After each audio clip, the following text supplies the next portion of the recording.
மாணவர்களுக்கு வணக்கம். இது 10ஆம் வகுப்பின் பாடம் 2 வட்டங்கள் தொடர்கின்றன. கடந்த கிளாஸில் நாம் படித்தது என்னவெல்லாம் பாருங்கள்.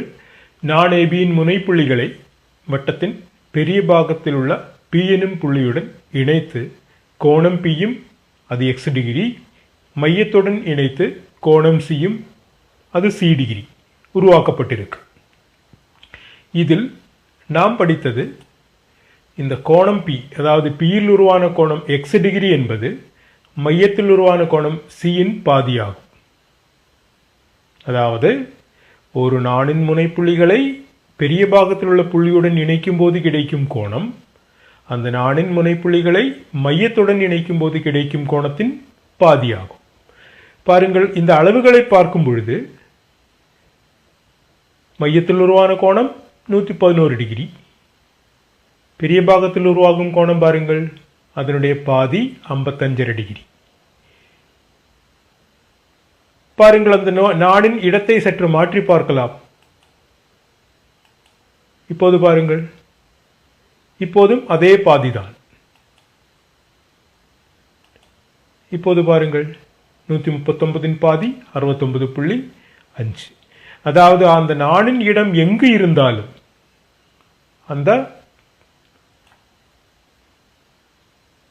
அந்த ரெண்டு கோணங்களுக்கு இடையே உள்ள தொடர்பு மாறுவதில்லை. பாருங்கள்,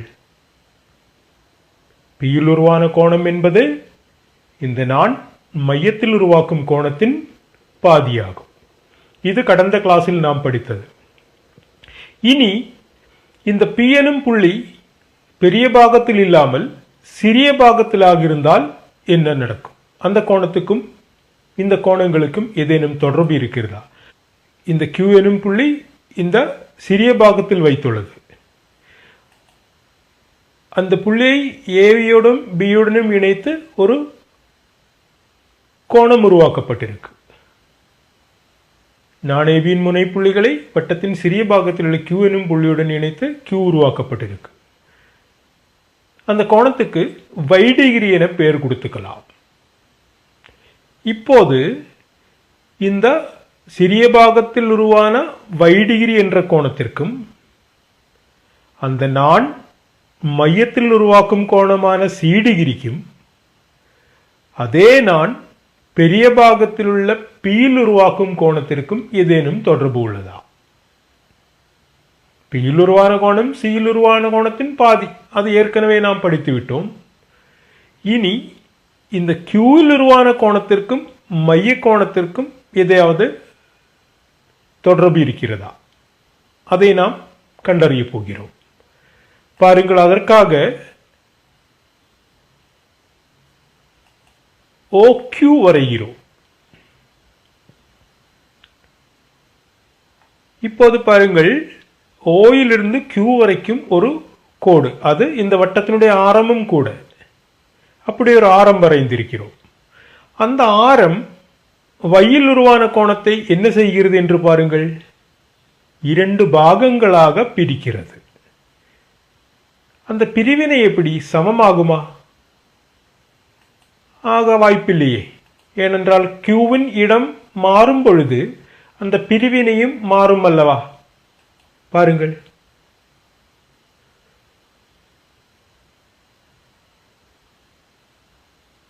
இல்லை, எப்போதும் அது ஒரே பிரிவினை கிடையாது. அப்பாவது அந்த 2 கோணங்களும் 2 அளவுகள், அந்த Qவின் இடம் மாறும் பொழுது அந்த அளவுகளும் மாறும் அல்லவா? அப்படி எனில் இந்த 2 பாகங்களையும் 2 நிறங்கள் கொடுத்திருக்கிறோம். பாருங்கள், ஏனென்றால் அவை ரெண்டும் 2 கோணங்கள். இந்த 2 கோணங்களுக்கும் ஒரு கோணத்துக்கு R டிகிரி என்றும் இன்னொரு கோணத்துக்கு S டிகிரி என்றும் பெயர் கொடுத்திருக்கிறோம். இப்போது y கிடைக்க வேண்டுமெனில் இந்த ஆரையும் எஸ்ஸையும் கூட்டிக் கொண்டால் போதும். பாருங்கள், Qவில் உருவான கோணம் y கிடைக்கிறதுக்கு நாம் என்ன செய்ய வேண்டும்? R டிகிரி, அதாவது இந்த சிறிய முக்கோணமான OAQ என்ற முக்கோணத்தில் R டிகிரியும் அதே மாதிரி வலது பக்கத்தில் உள்ள முக்கோணமான OQBயில் உள்ள S டிகிரியையும் கூட்டிக் கொண்டால் இந்த Qவில் உருவான கோணம் நமக்கு கிடைக்கும். முதலில் இந்த ஆர்க் டிகிரி கோணம் எவ்வளவு என்று பார்க்கலாம். அதற்கு நாம் இந்த இடது பக்கத்தில் உள்ள முக்கோணத்தை எடுத்துக்கொள்வோம். OAQ என்ற முக்கோணம். அது எப்படிப்பட்ட முக்கோணம்? பாருங்கள், அதில் OA என்பது வட்டத்தினுடைய ஆரம், அதேபோல் OQ என்பதோ அதுவும் வட்டத்தினுடைய ஆரம்தான். அப்படியெனில் இது எந்த மாதிரி முக்கோணம்? அது ஒரு இருசமபக்க முக்கோணம். ஒரு இருசமபக்க முக்கோணத்தினுடைய சிறப்புகளை பற்றி நாம் படித்திருக்கிறோம் அல்லவா? அது என்ன? ஆம், ஒரு இருசமபக்க முக்கோணத்தில் இரண்டு பக்கங்களும் சமம், சமபக்கங்களுக்கு எதிரேயுள்ள கோணங்களும் சமம். இதில் சமமான பக்கங்கள் எவையெல்லாம்? OAயும் OQவும் ஆகும். அந்த ரெண்டு பக்கங்களுக்கு எதிரேயுள்ள கோணங்கள், அதாவது OAயின் கோணம் எதிரேயுள்ள கோணம் என்பது 6 டிகிரி என நாம் கொடுத்திருக்கிறோம். அப்படியெனில் OQவுக்கு எதிரான கோணம், அதாவது ஏயில் உருவான கோணம் எத்தனை டிகிரியாக இருக்கும்? அதுவும் 6 டிகிரியாகத்தான் இருக்கும். அப்போது இந்த முக்கோணத்தினுடைய ரெண்டு கோணங்கள் நமக்கு தெரியும். இப்போது 6 டிகிரி 6 டிகிரி. மூன்றாவது கோணமான இந்த மையத்தில் உருவான கோணம் எத்தனை டிகிரியாக இருக்கும்? அப்போது ஒரு முக்கோணத்துடைய 3 கோணங்களையும் கூட்டினால் எத்தனை டிகிரி என கிடைக்க வேண்டும்? 180 டிகிரி என கிடைக்க வேண்டும். அதில் ரெண்டு கோணங்கள் 6 டிகிரி 6 டிகிரி, கூட்டும்போது 2R. அப்போது இந்த மையத்தில் உருவான கோணம் கிடைக்க வேண்டுமெனில் 180 இந்த ஆரையும் 2R கழிக்க வேண்டும். அதாவது அந்த மையத்தில் உருவான கோணம் என்பது 180 - 2R டிகிரி. இப்போது பாருங்கள், இந்த சிறிய முக்கோணத்தின் 3 கோணங்களையும் நாம் கண்டுபிடித்து விட்டோம். ஒன்று 6 டிகிரி எனில் அடுத்ததும் 6 டிகிரி, மையத்தில் உருவான கோணம் 180 - 2R டிகிரி. இனி வலது பக்கத்தில் உள்ள முக்கோணத்தை கவனியுங்கள். அதுவும் இதே போல் தானே, அதனுடைய ரெண்டு பக்கங்கள் ஆரங்கள் அல்லவா? அதில் ஒரு ஆரத்துக்கு எதிரான பக்கம் தானே S டிகிரி. அப்போது பிற ஆரத்துக்கு எதிரான பக்கமான இந்த பியில் உருவான கோணம் எத்தனை டிகிரியாக இருக்கும்? அதுவும் S டிகிரியாக தான் இருக்கும். அப்படி எனில் இந்த மையத்தில் உருவான கோணமோ அது எத்தனை degree? S degree S degree, அப்ப 2S டிகிரி. அதை மொத்த தொகையான 180 கழிக்கும் போது இந்த மையத்தில் உருவான கோணம் நமக்கு கிடைக்கும். அதாவது 180 - 2S டிகிரி. இப்போது பாருங்கள், இந்த மையத்தில் உருவான கோணம் C கிடைப்பதற்கு இந்த சிகப்பு கோணத்தையும் வயலட் கோணத்தையும் கூட்டினால் போதும் அல்லவா? அதாவது முதல் முக்கோணத்தில் இருக்கக்கூடிய 180 - 2R இரண்டாவது முக்கோணத்தில் இருக்கக்கூடிய 180 - 2S கூட்டும் போது நமக்கு C என்கிற கோணம் கிடைக்கும். மைய கோணம் கிடைப்பதற்கு 180 - 2R 180 - 2S கூட்டிக் கொள்ள வேண்டும். இதில் பாருங்கள், இங்கு ஒரு 180 இருக்கு, இங்கு ஒரு 180, கூட்டும் போது எவ்வளவு என்று கிடைக்கும்? 360. ஒரு தடவை -2R, இங்கு ஒரு தடவை -2S. அதாவது 360 - 2R - 2S. இதுல பாருங்க, முதல்ல 2R கழிச்சிருக்கோம், பின்ன 2S கழிக்கிறோம். அதாவது 2R 2S கூட்டிட்டு கழிச்சா போதும் இல்லையா? அந்த -2 வெளியே எடுக்கும் போது -2 பெருக்கல் R + S என கிடைக்கும். அதாவது C சமம் 360 - 2 பெருக்கல் R + S. இதில் R + S என்றால் என்ன? பாருங்கள், இந்த Qவில் உருவான கோணம் அல்லவா? ஆரையும் எஸ்ஸையும் கூட்டும் போது நமக்கு y கிடைக்க வேண்டுமே. அப்படி எனில் இந்த R + S இடத்தில் நாம் என்ன எழுதி கொள்ளலாம்? y என்று எழுதி கொள்ளலாம். பாருங்கள், C சமம் 360 - 2y. அதாவது இப்போது நமக்கு இந்த மைய கோணத்துக்கும் Qவில் உருவான கோணத்திற்கும் இடையே உள்ள தொடர்பு நாம் கண்டுபிடித்து விட்டோம். இதில் y தானே நமக்கு கண்டுபிடிக்க வேண்டும். வலது பக்கத்தில் இருக்கு, அதை இடது பக்கத்துக்கு கொண்டு செல்லலாம். அது குறையாக இருக்கு, எனவே இடது பக்கத்துக்கு போகும்போது அது மிகையாகும். வலது பக்கத்தில் உள்ள C மிகையாக இருக்கு, அது வலது பக்கம் வரும்போது அது குறையாக மாறும்.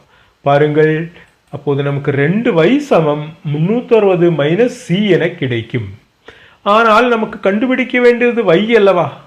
அதன் இருமடங்கு தான் நம்மிடம் உள்ளது இப்போது. அப்போது அதை பாதியாக்க வேண்டுமே. அப்போது y கிடைக்க வேண்டுமெனில் y என்பது 2yன் பாதி. இடது பக்கத்தில் மட்டும் பாதியாக்கினால் போதுமா? வலது பக்கமும் பாதியாக்க வேண்டுமே. அப்போ 360 பாதியிலிருந்து C பாதியை கழிக்க வேண்டும். 360 பாதி எத்தனை? 180. C பாதி C/2. அதாவது y சமம் 180 மைனஸ் c/2. இதுதான் அந்த கியூவில் உருவான கோணத்திற்கும் மைய கோணத்துக்கும் உள்ள தொடர்பு. பாருங்கள், சியில் உருவான அந்த கியூவில் உருவான கோணம் கிடைக்க வேண்டுமெனில் என்ன செய்ய வேண்டும்? பை டிகிரி கிடைக்க வேண்டுமெனில் என்ன செய்ய வேண்டும்? 180 சியின் பாதியை கழிக்க வேண்டும். இதிலிருந்து எதை கழிக்க வேண்டும்? 180 டிகிரியிலிருந்து சி என்பது மைய கோணம், மைய கோணத்தின் பாதியை கழிக்க வேண்டும். அதாவது ஏபி எனும் நான் சிறிய பாகத்தில் உருவான கோணம் கிடைப்பதற்கு 180 இந்த நான் மையத்தில் உருவாக்கும் கோணத்தின் பாதி c/2 அதை கழிக்க வேண்டும். அதை இவ்வாறு எழுதி கொள்ளலாம். பாருங்கள், நான் ஏபி வட்டத்தின் சிறிய பாகத்தில் உள்ள கியூவில் உருவாக்கும் கோணம் அது மையத்தில் உருவாக்கும் கோணத்தின் பாதியை 180 கழித்ததாகும். இதில் இன்னொரு காரியமும் கூட இருக்கிறது. பாருங்கள், இந்த மைய கோணத்தின் பாதி என்பது பெரிய பாகத்தில் உள்ள பியில் உருவான கோணம் அல்லவா? அப்படியெனில் இந்த மைய கோணத்தின் பாதியை கழிப்பதற்கு பதிலாக பியில் உருவான கோணத்தை கழித்துக் கொள்ளலாமே. ஏனென்றால் அவை ரெண்டும் சமம்தான். c/2 என்பது கோணம் பிக்கு சமம். அப்போது இந்த சமன்பாட்டை சற்று மாற்றி இப்படியும் எழுதி கொள்ளலாம். q சமம் 180 மைனஸ் கோணம் பி. சிறிய பாகத்தில் உருவான கோணம் கிடைப்பதற்கு 180 பெரிய பாகத்தில் இருந்த கோணத்தை கழித்தால் போதும். பாருங்கள், இந்த மூன்று கோணங்களுக்கு இடையே உள்ள தொடர்புகள் இவைதான். இதில் இன்னொரு காரியமும் கூட இருக்கிறது. பாருங்கள், கியூவில் உருவான கோணம் கிடைப்பதற்கு 180 பியை கழிக்க வேண்டும். அப்படி இல்லை, இந்த பியை இடது பாகம் கொண்டு செல்லும் பொழுது என்னவாகும்? பாருங்கள், இது குறையாக இருக்கிறது, இடது பக்கம் போகும்போது அது மிகையாக மாறும். அதாவது q பிளஸ் பி சமம் எவ்வளவுன்னு கிடைக்கும்? 180. அதாவது பெரிய பாகத்தில் உள்ள கோணமும் சிறிய பாகத்தில் உள்ள கோணமும் கூட்டினால் எத்தனை என்று கிடைக்கும்? அது 180 டிகிரி என கிடைக்கும். ஒரு நான் வட்டத்தின் பெரிய பாகத்தில் உருவாக்கும் கோணமும் அது சிறிய பாகத்தில் உருவாக்கும் கோணமும் கூட்டும் போது எத்தனை டிகிரி என்று கிடைக்கிறது? 180. அது இன்னொரு தொடர்பு. பாருங்கள், இப்போது நாம் 3 தொடர்புகளை படித்துக் கொண்டோம். முதலில் படித்த தொடர்பு என்பது பெரிய பாகத்தில் உருவான கோணம் மைய கோணத்தின் பாதி. பிறகு படித்தது சிறிய பாகத்தில் உருவாகும் கோணம் 180 மைய கோணத்தின் பாதியை கழித்தது. y சமம் 180 மைனஸ் c/2. பிறகு படித்தது இந்த கோணம் பியும் கோணம் yயும் கூட்டும் போது எவ்வளவு கிடைக்குது? 180 டிகிரி. இந்த 3 கருத்துக்களும் வட்டங்கள் என்ற பாடத்தில் மிக முக்கியமான கருத்துக்களாகும்.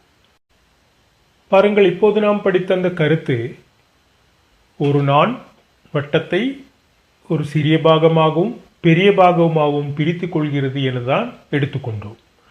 ஆனால் பாருங்கள், இந்த வட்டம் அதில் ஏபி எனும் ஒரு நான், அந்த நான் இந்த வட்டத்தை என்ன செய்கிறது என்று பாருங்கள்.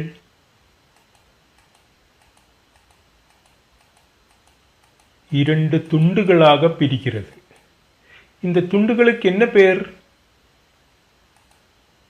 பாருங்கள், ஒரு பாகத்தில் வில் என எடுத்துக்கொண்டால் அடுத்த பாகத்தில் அது மீதிவில் அல்லது நிரப்புவில் அல்லது எதிர்வில், எப்படி வேண்டுமானாலும் சொல்லிக்கொள்ளலாம். ஒரு வில்லுக்கு அடுத்தது மீதிவில். ஒரு வில் சிறியதாகும் பொழுது அடுத்தது பெரியதாகும். அந்த நாணின் இடம் மாறிக்கொள்ளும் பொழுது வில்லின் நீளமும் பாருகிறது. பாருங்கள், இப்போது கீழே இருப்பது வில், மேலே இருப்பது எதிர்வில். ஒரு வில்லும் எதிர்வில்லும். இப்படித்தான் அந்த பிரிவினை வருகிறது. அதன் மைய கோணங்களை பாருங்கள். இப்போது இந்த சிறிய வில்லின் மைய கோணம் என்பது இந்த நீல கோணம். சிறிய வில் என்பது அரை வட்டத்தை விட சிறியது அல்லவா? எனவே இந்த கோணம் 180 விட குறைவாகும். ஆனால் இந்த பெரிய வில், அதன் எதிர்வில்லின் மைய கோணம் எது? அந்த பெரிய வில் என்பது அரைவட்டத்தை விட பெரியது அல்லவா? அப்போது அதன் மைய கோணம் கண்டிப்பாக எதை விட கூடுதலாக இருக்க வேண்டும்? அரைவட்டத்தின் மைய கோணம் 180 டிகிரி. அப்படியெனில் அது 180 டிகிரியை விட கூடுதலாக இருக்க வேண்டும் அல்லவா? அதாவது சிறிய கோணத்தின் மையக்கோணத்தை சி டிகிரி என எடுத்துக்கொண்டோம். பெரிய கோணத்தின் மையக்கோணம் என்பது பாருங்கள் இந்த சிகப்பு கோணமாகும். அந்த கோணம் 180 விட கூடுதல் என தெரிகிறது. அப்படிப்பட்ட கோணங்களுக்கு ஒரு சிறப்பு பெயர் இருக்கு. அவற்றை பின்வளை கோணம் என கூறுவோம். குறுங்கோணம், விரிகோணம், இது பின்வளை கோணம். இது 180 விட அதிகமாகும். அந்த கோணத்துக்கு நாம் டி என எடுத்துக்கொள்கிறோம்.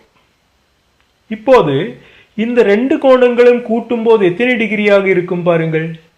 இவை சேர்த்து வைத்தால் முழு வட்டம் கிடைக்க வேண்டும் அல்லவா? அப்படியெனில் இந்த சி டிகிரியும் டி டிகிரியும் கூட்டும் போது எவ்வளவாக இருக்கும்? அது 360 டிகிரியாக இருக்கும்.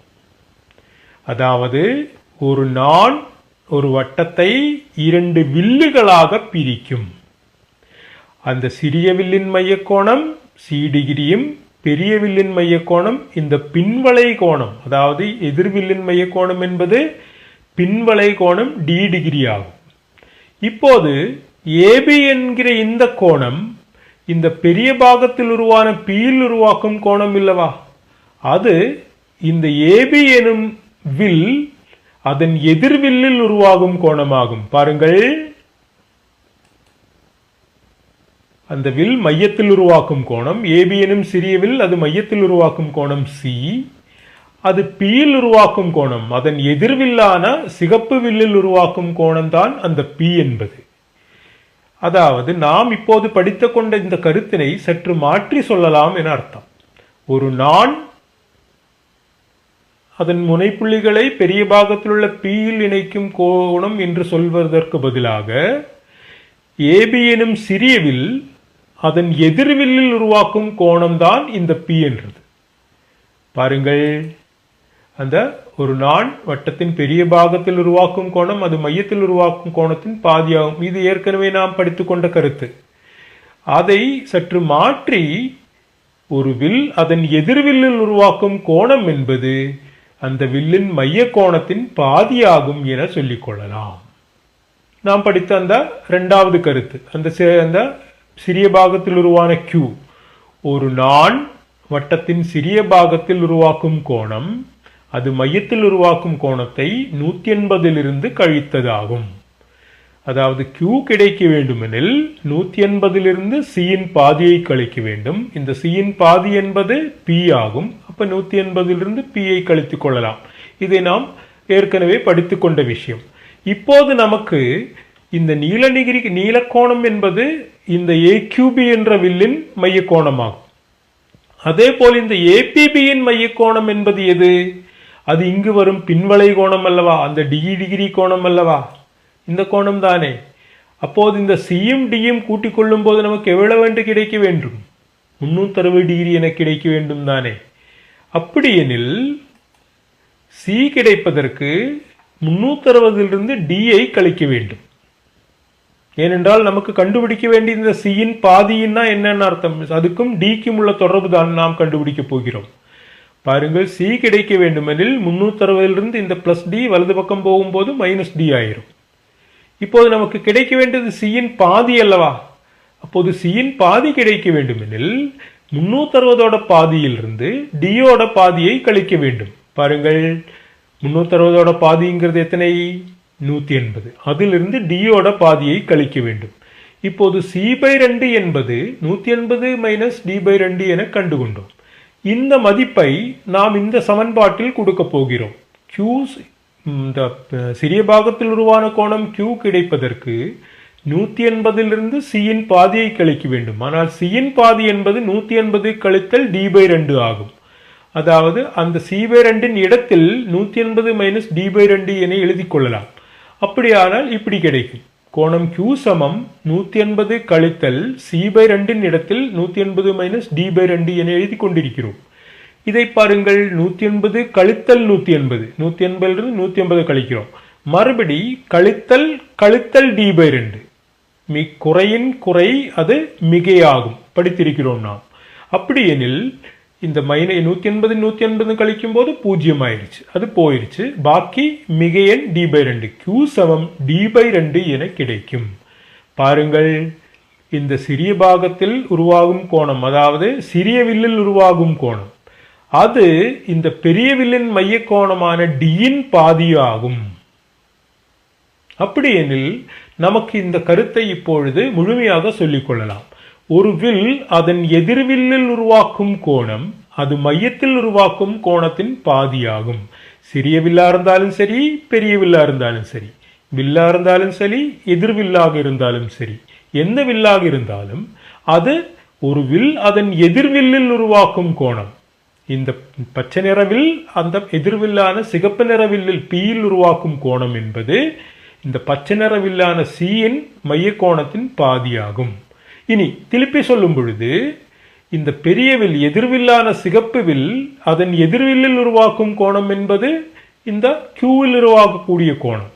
அது கிடைக்க வேண்டுமெனில் அந்த பெரிய வில்லின் மைய கோணம் D-யோட பாதியாகும். அதுதான் இந்த கருத்தின் முழுமை. அதாவது ஒரு வில் அதன் எதிர்வில்லில் உருவாக்கும் கோணம் அது மையத்தில் உருவாக்கும் கோணத்தின் பாதியாகும். இது இந்த பாகத்தில் வரும் இன்னொரு முக்கியமான கருத்து ஆகும். இந்த கருத்துக்களை நீங்கள் நோட்டு புத்தகத்தில் எழுதி கொள்ளுங்கள். இனி நாம் இப்போது படித்த இந்த கருத்துக்களை பயன்படுத்தியுள்ள சில கேள்விகளை பார்ப்போம். பாருங்கள், இதோ ஒரு கேள்வி. படத்தில் கோணம் O, கோணம் P, கோணம் Q இவைகளில் தரப்படாத கோணங்களை உரிய இடத்தில் தட்டச்சு செய்து செக் செய்க. அதாவது இது ஒரு ஜியோஜிப்ரா செயல்பாடு. நாம் இந்த வட்டத்தில் ஒரு சிறிய வில்லும் பெரிய வில்லும் உருவாக்கப்பட்டுள்ளது. AQB என்பது சிறிய வில், APB என்பது பெரிய வில். இந்த சிறிய வில் அதன் எதிர்வில்லான பெரிய வில்லில் உருவாக்கும் கோணம் P. சிறிய வில் மையத்தில் உருவாக்கும் கோணம் 116, அது O, அது கொடுக்கப்பட்டிருக்கு. ஆனால் எதிர்வில்லில் உருவாக்கப்பட்ட கோணம் P கொடுக்கப்படவில்லை. அதேபோல் பெரிய வில்லான APB என்பது சிறிய வில்லான AQBயில் உருவாக்கப்பட்ட கோணம் Q, அதுவும் தரப்படவில்லை. இந்த மைய கோணத்தை வைத்துக்கொண்டு பிற இரு கோணங்களை நாம் கண்டறிய வேண்டும். கண்டறிந்து அவைக்கு உரிய இடத்தில் தட்டச்சு செய்து செக் பட்டன் அழுத்தும் பொழுது இந்த நாம் கொடுத்த பதில் சரியா தவறா என்று அதுவே நமக்கு காட்டும்படியான ஒரு அமைப்பு இது. பாருங்கள், AQB என்ற சிறிய வில் மையத்தில் உருவாக்கும் கோணம் 116 டிகிரி. நாம் படித்திருக்கிறோம், ஒரு வில் அதன் எதிர்வில்லில் உருவாக்கும் கோணம் என்பது அதன் மைய கோணத்தின் பாதியாகும். எனவே இந்த கோணம் P என்பது இந்த மைய கோணத்தின் பாதியாகும். மைய கோணம் எவ்வளவு என்று வந்துள்ளது? 116 டிகிரி. அதனுடைய பாதிதான் கோணம் P என நமக்கு தெரியும். 116 பாதி என்பது எவ்வளவு? 100 பாதி 50, 16 பாதி 8. அப்போது அது கோணம் P யின் அளவு எவ்வளவாக இருக்கும்? அது 58 இருக்கும். அங்கே தட்டச்சு செய்யலாம் 58. இனி கோணம் Qவும் கண்டுகொள்ளலாமே. பாருங்கள், இந்த கோணம் P 58 எனில் கோணம் Q எவ்வளவாக இருக்கும்? கோணம் Pயும் கோணம் Qவும் கூட்டினால் 180 கிடைக்க வேண்டுமே. 58உடன் எத்தனை கூட்டினால் 180 கிடைக்கும்? 58உடன் 2ஐ கூட்டினால் 60. 60 கூட எவ்வளவு கூட்டினால் 80? 20. அப்போது முதலில் 2, இப்போது 20. 22 கூட்டி ஆயிற்று. இப்போது நமக்கு 80 என கிடைத்திருக்கு. இனி 180க்கு எவ்வளவு வேண்டும்? இன்னொரு 100. அப்போது எவ்வளவு? 122. அதை தட்டச்சு செய்து கொள்ளலாம். 1 2 2 122 டிகிரி.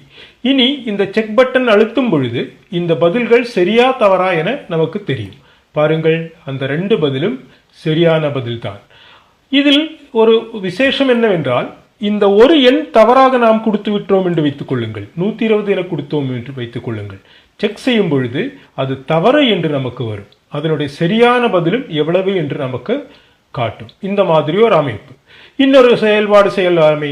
அதற்காக நியூ கொஸ்டின் அழுத்தினால் போதும். பாருங்கள், வேறொரு செயல்பாடு வருகிறது. அதில் மைய கோணம் தரவில்லை, கோணம் Q தான் தரப்பட்டுள்ளது. இதை வைத்துக்கொண்டு கோணம் கோயும் கோணம் Pயும் கண்டுகொள்ள வேண்டும். பாருங்கள், எப்படி கண்டுகொள்வது என்று பார்க்கலாம். கோணம் ஏக்யூபி 122 என கொடுக்கப்பட்டுள்ளது. இதை வைத்துக்கொண்டு மைய கோணத்தையும் கண்டுபிடிக்க வேண்டும், இந்த எதிர்வில்லில் உருவான கோணம் பியையும் கண்டுபிடித்துக் கொள்ள வேண்டும். நமக்கு முதலில் எது கண்டுபிடிப்பது ஈஸி, எளிது? பாருங்கள், இந்த கோணம் கியூவும் கோணம் பியும் கூட்டும் போது எவ்வளவு என்று கிடைக்க வேண்டும்? அது ரெண்டும் கூட்டும் போது 180 என கிடைக்க வேண்டும் அல்லவா? 122 கூட எவ்வளவு கூட்டினால் 180, 122 கூட எவ்வளவு கூட்டினால் 130, 8. இப்போது 130க்கு வந்துட்டோம். இனி 180க்கு போக வேண்டுமெனில் இனி ஒரு 50ஐயும் கூட கூட்ட வேண்டும். அப்போது முதலில் 8, பிறகு 50. அப்போது எத்தனை ஆயிட்டு? கோணம் பியின் அளவு எவ்வளவா இருக்கும்? 58. அது பியோட இடத்தில் தட்டச்சு செய்து கொள்ளலாம். 58. அப்ப பியின் மதிப்பு 58 எனில் கோணம் ஓ மைய கோணம் எவ்வளவு? இந்த மைய கோணத்தின் பாதி அல்லவா இந்த 58. அப்போது மைய கோணம் எத்தனை டிகிரி? 58ம் 58ம் அதனுடைய 2 மடங்கு. 50 50 100, 8 8 16, 116. ஓயின் அளவு 116. செக் செய்து கொள்ளலாமே. பாருங்கள் பாருங்கள், 2 பதில்களும் சரியான பதில்கள். பக்க எண் 53 உள்ள முதல் கேள்வியை பார்ப்போம். கீழ்காணும் படங்கள் அனைத்தும் ஓ வட்டமையமும் வட்டத்தில் உள்ள புள்ளிகளும் ஆகும். ஏபிசி எனவே வட்டத்தில் உள்ள புள்ளிகளும் ஆகும். ஏபிசி ஓபிசி என்ற முக்கோணங்களின் எல்லா கோணங்களையும் கணக்கிடுவார். 3 படங்கள் கொடுக்கப்பட்டிருக்கு. அந்த படங்களில் சில கோணங்களும் கொடுக்கப்பட்டிருக்கு. ஒன்றாக செய்து கொள்ளலாம். முதலில் முதல் படத்தை எடுத்துக்கொள்ளலாம். அதில் முதல் படத்தில் கவனியுங்கள், ஏபிசி என 3 புள்ளிகள் வட்டத்தில் அமைந்துள்ளது. ஓ மையம், ஓசி என்பது ஆரம், ஓபி என்பதும் ஆரம். இப்போது இந்த ஓபியை இணைத்து கொண்டால் நமக்கு இந்த படத்தில் 3 இருசமபக்க முக்கோணங்கள் கிடைக்கும். அதில் இந்த இடது பக்கத்தில் உள்ள ஓஏபி என்ற இருசமபக்க முக்கோணத்தின் ஒரு கோணம்தான் 20 டிகிரி. வலது பக்கத்தில் உள்ள இருசமபக்க முக்கோணத்தின் ஒரு கோணம்தான் 30 டிகிரி. இந்த 30 டிகிரியும் 20 டிகிரியும் வைத்துக்கொண்டு அந்த முக்கோணத்தில் உள்ள அனைத்து கோணங்களையும் நாம் கண்டுகொள்ளலாமே. அதை வைத்து இந்த முக்கோணத்தினுடைய எல்லா கோணங்களையும் கண்டுகொள்ளலாம். பாருங்கள் எப்படி செய்யலாம் என்று. முதலில் ஓஏ வரைவோம். கேள்வியை உங்கள் நோட்டு புத்தகத்தில் எழுதி இந்த படத்தை வரைந்து கொண்டு அதில் ஓஏ என்ற ஆரத்தையும் வரைய வேண்டும். இப்போது கவனியுங்கள், இந்த இடது பக்கத்தில் உள்ள முக்கோணமான ஓஏபியில் உள்ள கோணங்கள் என்னவெல்லாம்? அந்த ஓஏபியின் கோணங்கள் எதெல்லாம்? ஓபிஏ எத்தனை டிகிரி? அது கேள்வியில் கொடுக்கப்பட்டிருக்கு. அது 20 டிகிரி. அந்த முக்கோணம் எப்படிப்பட்ட முக்கோணம்? அது ஒரு இருசமபக்க முக்கோணம். ஓஏயும் ஓபியும் வட்டத்தினுடைய ஆரங்களாகும். அப்படியெனில் அந்த பக்கங்களுக்கு எதிரேயுள்ள கோணங்களும் சமமாகும். இந்த 20 டிகிரி என்கிறது எந்த பக்கத்துக்கு எதிரான கோணம்? ஓஏ என்ற பக்கத்துக்கு எதிரான கோணம் அல்லவா? அப்படியெனில் ஓபி என்ற பக்கத்துக்கு எதிரான கோணமான இந்த ஏயில் உருவான கோணம் அது எத்தனை டிகிரியாக இருக்கும்? அதுவும் 20 டிகிரியாகத்தான் இருக்க வேண்டும். அதாவது ஓஏபி சமம் எத்தனை டிகிரி? அதுவும் 20 டிகிரி. இப்போது இந்த முக்கோணத்தினுடைய 2 கோணங்கள் நாம் கண்டுபிடித்து விட்டோம். அப்போது மையத்தில் உருவான கோணம் எத்தனை டிகிரி? 20 20 கூட்டினால் 40. மொத்தம் ஒரு முக்கோணத்தின் கோணங்களின் தொகை 180. 180 40ஐ கழிக்கும் போது எத்தனை என்று கிடைக்கும்? அது பிஓஏ சமம் 140 டிகிரி என கண்டுகொள்ளலாம். இது இடது பக்கத்தில் உள்ள கோணங்கள். இனி வலது பக்கத்தில் உள்ள முக்கோணங்களும் அதே மாதிரி தானே, அதுவும் ஒரு இருசமபக்க முக்கோணம் தான். அதில் கொடுக்கப்பட்ட கோணம் என்பது பாருங்கள், முக்கோணம் ஓஏசியின் கோணங்கள் ஓசிஏ சமம் 30 டிகிரி என கொடுத்திருக்கு. அப்படி எனில் இந்த ஏயில் உருவான கோணமான ஓஏசி எத்தனை டிகிரி? அதுவும் 30 டிகிரி தான். அப்படி எனில் மையத்தில் உருவான கோணமோ அது எத்தனை டிகிரி? 30 30 60, மொத்த தொகை 180. அப்போது இந்த ஓயில் உருவான கோணம் கிடைப்பதற்கு 180 60ஐ கழிக்க வேண்டும். அது 120. இப்போது பாருங்கள், இந்த மையத்தில் உருவான கோணம் இடது பக்கத்தில் 140, வலது பக்கத்தில் 120. அதே போல் இந்த ஏயில் உருவான 2 கோணங்கள் எத்தனை டிகிரி? ஒன்று இங்கே 20 டிகிரி, இங்கே 30 டிகிரி. கூட்டும்போது ஏயில் உருவான பெரிய கோணம் எத்தனை டிகிரியாக இருக்கும்? அது 50 டிகிரியாக இருக்கும். அதாவது முக்கோணம் ஏபிசியில் ஏயில் உருவான கோணம் என்பது பிஏசி சமம் 50 டிகிரி ஆகும். அப்படி எனில் இந்த பிஓசி எத்தனை? அதோட இருமடங்கள்ல பாருங்கள், இந்த சிறியவில் அதன் பெரியவில்லில் உருவாக்கும் கோணம்தான் அந்த 50 டிகிரி. அப்படி எனில் அது மைய கோணத்தின் பாதிதானே. அப்படி எனில் மைய கோணம் கிடைப்பதற்கு அந்த 50-இன் 2 மடங்கு எடுத்துக்கொள்ள வேண்டும். அது 100 என கிடைக்கும். அதாவது பிஓசி சமம் 100 என கிடைத்து விட்டது. இதை வைத்துக்கொண்டு இந்த பிஓசி என்ற முக்கோணத்தினுடைய பிற 2 கோணங்களை கண்டுகொள்ளலாம். பாருங்கள், பிஓசிங்கிறது எந்த மாதிரி முக்கோணம்? ஆம், அதுவும் ஒரு இருசமபக்க முக்கோணம் தான். அப்ப அதனுடைய பிற 2 கோணங்கள் எத்தனை டிகிரியாக இருக்கும்? மொத்தம் கூட்டும் போது 180 கிடைக்க வேண்டும். அதில் 100 மைய கோணமாக இருக்கு. அப்ப அடுத்தது ரெண்டும் 100 180 100 போச்சுன்னா பாக்கி 80. 80ஓட பாதி 40. அதாவது இங்க பியில் உருவான கோணமும் சியில் உருவான கோணமும் 40 டிகிரி 40 டிகிரி என கிடைக்கும். இப்போது பாருங்கள், இந்த முக்கோணம் ஏபிசியினுடைய முக்கோணம் ஓபிசியினுடையும் அனைத்து கோணங்களையும் நாம் எழுதி கொள்ளலாமே. பாருங்கள், முக்கோணம் ஏபிசியின் கோணங்கள் எல்லாம் ஏயில் எத்தனை டிகிரி? 20 30 50. அதே மாதிரி பியில் எத்தனை டிகிரி? இங்க 20 இங்க 40. 20 40 60. அதே மாதிரி சியில் எத்தனை டிகிரி? இங்க 30 இங்க 40. அப்போ 30 40 70. அப்போது ஏபிசியினுடைய 3 கோணங்கள் 50 60 70. இந்த ஓபிசியின் கோணங்கள் பாருங்கள், அது எத்தனை டிகிரி? மையத்தில் உருவான கோணம் பிஓசி சமம் 100 டிகிரி என எழுதியிருக்கிறோம். பிற 2 கோணங்கள் 40 40 எனவும் முதலிலே கண்டுபிடித்திருக்கிறோம். இவ்வாறு இந்த வட்டத்தினுடைய அனைத்து கோணங்களும், இந்த முக்கோணத்தினுடைய அனைத்து கோணங்களும் நம்மால் கண்டுகொள்ள முடியும். இதே போல் பிற இரண்டாவது கேள்வி, இனி இரண்டாவது 3வது வட்டத்தில் உள்ள அந்த முக்கோணங்களின் அனைத்து கோணங்களையும் நாம் இப்போது படித்த கருத்துக்களை பயன்படுத்தி கண்டுகொள்ள முடியும். நீங்களே கண்டுகொண்டு அதை நோட்டு புத்தகத்தில் எழுதி அதனை உங்கள் ஆசிரியர்களுக்கு அனுப்பி கொடுத்து சரிபார்த்து கொள்ளுங்கள். அடுத்த கிளாஸில் உங்களை சந்திக்கும் வரை நன்றி, வணக்கம்.